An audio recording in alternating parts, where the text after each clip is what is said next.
شروع کرتی ہوں اللہ کے بابرکت نام سے جو دلوں کے بید بہتر جانتے ہیں۔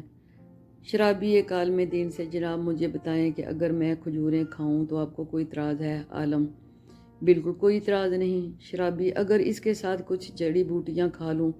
عالم: کوئی رکاوٹ نہیں۔ شرابی: اور اگر ان میں پانی شامل کر لوں؟ عالم: بڑے شوق سے پیو۔ شرابی: جب یہ ساری چیزیں جائز اور حلال ہیں تو پھر آپ شراب کو کیوں حرام کہتے ہیں؟ حالانکہ اس میں یہی چیزیں تو ہیں جن کے کھانے اور پینے کی اجازت آپ دے رہے ہیں، یعنی کھجوریں، پانی اور جڑی بوٹیاں۔ عالم دین: اگر تمہارے اوپر پانی پھینکا جائے تو اس پر تمہیں کوئی اعتراض ہوگا؟ شرابی: ہرگز نہیں، پانی سے کیا فرق پڑتا ہے؟ عالم: اچھا، اگر اس پانی میں مٹی گھول دی جائے تو تم اس سے مر جاؤ گے؟